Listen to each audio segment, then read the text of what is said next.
तकरीबन पूरी दुनिया को कंट्रोल करती है। अमेरिका के सारे बड़े बैंक्स, तकरीबन सारी बड़ी फार्मास्यूटिकल कंपनीज, सारा मेन स्ट्रीम मीडिया और पूरी दुनिया का 10% ट्रेडेड स्टॉक इस एक कंपनी की ओनरशिप में है। 2022 में इस कंपनी के पास $15 ट्रिलियन के एसेट्स थे, जो पूरे अमेरिका के जीडीपी का 70% बनता है। ये कंपनी इतनी पावरफुल हो चुकी थी कि अब दुनिया की टॉप गवर्नमेंट्स भी इसकी मर्जी के बगैर फैसले नहीं कर सकती। बल्कि अगर मैं ये कहूँ कि इस वक्त होने वाली तमाम जंगों और इकोनॉमिक क्राइसिस में इस कंपनी का कहीं ना कहीं हाथ है, तो ये गलत नहीं होगा। लेकिन आपने इससे पहले शायद इस कंपनी का नाम भी नहीं सुना होगा, और उसकी एक बहुत बड़ी वजह है जो इस वीडियो में आगे चलकर आपको बिल्कुल क्लियर हो जाएगी। और ये भी कि कैसे एक कंपनी अब पूरी दुनिया को अपने कंट्रोल में लेने जा रही है, जिसके कॉन्सिक्वेंसेस शायद इतने खतरनाक होंगे कि आप सोच भी नहीं सकते।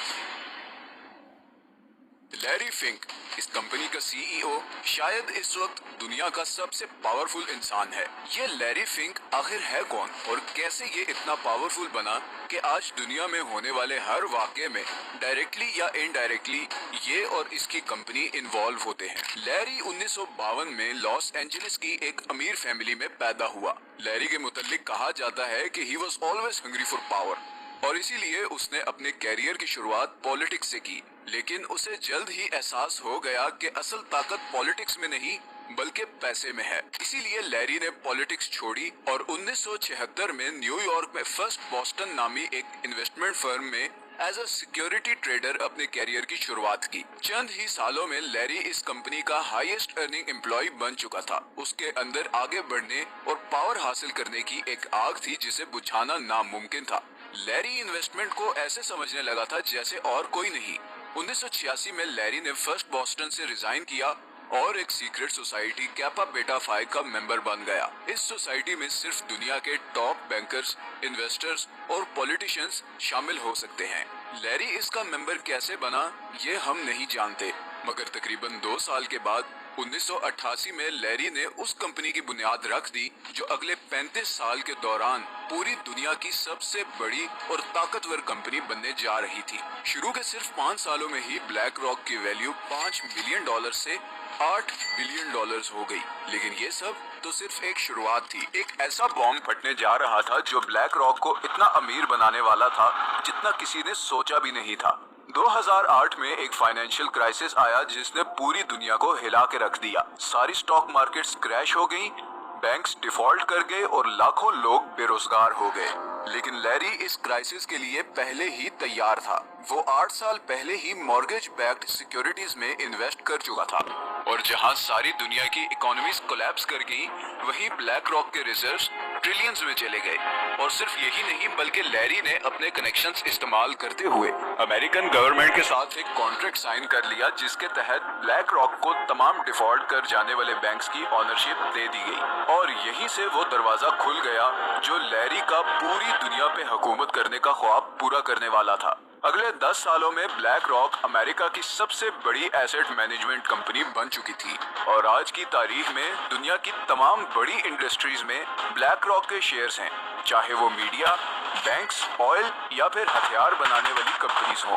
इसके अलावा सारी बड़ी टेक सोशल मीडिया कंपनीज जैसा कि गूगल, फेसबुक, ट्विटर और अमेज़न वगैरह में भी सबसे बड़ी इन्वेस्टर ब्लैक रॉक ही है। और आसान ज़बान में इसका मतलब यही है कि ये तमाम कंपनीज कोई भी डिसीजन ब्लैक रॉक की मर्जी के बगैर नहीं ले सकती। दूसरी तरफ ब्लैक रॉक ने एक ऐसा प्रोग्राम तैयार किया है जो उन तमाम इन्वेस्टमेंट्स को एनालाइज करता है जो फ्यूचर में उसे प्रॉफिट्स दे सकती हैं। इस प्रोग्राम का नाम है अलादीन।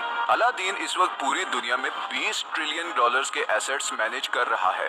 $20 ट्रिलियन, ये पूरे अमेरिका का जीडीपी बनता है। यहाँ ये सवाल पैदा होता है कि ये प्रोग्राम इतना सही से फ्यूचर कैसे प्रिडिक्ट कर लेता है। इसका जवाब ये है कि अलादीन के पास उन तमाम लोगों का पर्सनल डाटा है जो उन बैंक्स, मीडिया, फार्मा और ऑयल कंपनी से जुड़े हुए हैं जिनमें ब्लैक रॉक की इन्वेस्टमेंट है। ये इतना ज्यादा डाटा है कि फ्यूचर में इकोनॉमी में क्या होने वाला है, इस सॉफ्टवेयर के लिए वो प्रिडिक्ट करना कुछ ज्यादा मुश्किल नहीं रह जाता। बल्कि कुछ एक्सपर्ट्स तो ये भी कहते हैं कि इन क्राइसिस को क्रिएट करने में ब्लैक रॉक का बहुत बड़ा हाथ होता है, क्योंकि वो अपने एनालिसिस से ये ऑलरेडी जान चुकी होती है कि किसी भी क्राइसिस से उनको कितना प्रॉफिट होगा। अब अगर आप ये सोच रहे हैं कि ब्लैक रॉक के बारे में आप या दूसरे लोग इतना क्यों नहीं जानते, तो इसकी वजह ये है कि ब्लैक रॉक चाहती ही नहीं कि कोई उसके बारे में कुछ भी जाने। हालांकि दुनिया का तकरीबन 90% main stream media black rock control करती है, और किसी न्यूज, मैगजीन या पब्लिकेशन में फीचर होना उसके लिए क्या मुश्किल है। इस गुमनामी की एक वजह यह है कि ब्लैक रॉक के मकसद की राह में एक ही चीज रुकावट बन सकती है, और वो है स्कैंडल्स। जब कोई ब्लैक रॉक के बारे में जानेगा ही नहीं तो स्कैंडल किस चीज का। अगस्त 2020 में ब्लैक रॉक दुनिया की वो वाहिद फॉरेन कंपनी बन गई जिसको चाइना के म्यूचुअल फंड्स में इन्वेस्ट करने की इजाजत मिल गई। दुनिया और खासकर अमेरिका की किसी भी कंपनी को चाइना के म्यूचुअल फंड्स में इन्वेस्ट करने की इजाजत नहीं। जानते हैं ब्लैक रॉक ने सबसे पहले कौन सी चाइनीज कंपनी में इन्वेस्ट किया? हिकविजन में। हिकविजन एक सिक्योरिटी सर्वेलेंस कंपनी है जिसके पास वो शैडो सॉफ्टवेयर है जिसके जरिए किसी की भी तस्वीर या वीडियो बना के वो उस इंसान की पूरी हिस्ट्री और डेटा निकाल सकते हैं, और ये सॉफ्टवेयर फिलहाल सिर्फ चाइना की गवर्नमेंट के पास है।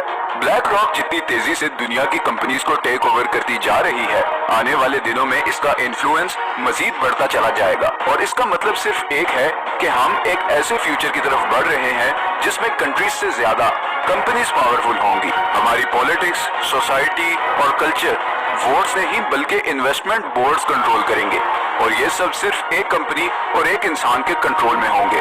सिर्फ एक कंपनी और इंसान के पास इतनी पावर और कंट्रोल कितना खतरनाक साबित होगा ये तो वक्त ही बताएगा। अगर आपको ये आपकी सपोर्ट बहुत जरूरी है, और अगर आपके पास कोई सजेशंस हैं तो कमेंट में जरूर बताएं। अपना ख्याल रखिएगा, मिलते हैं नेक्स्ट वीडियो में।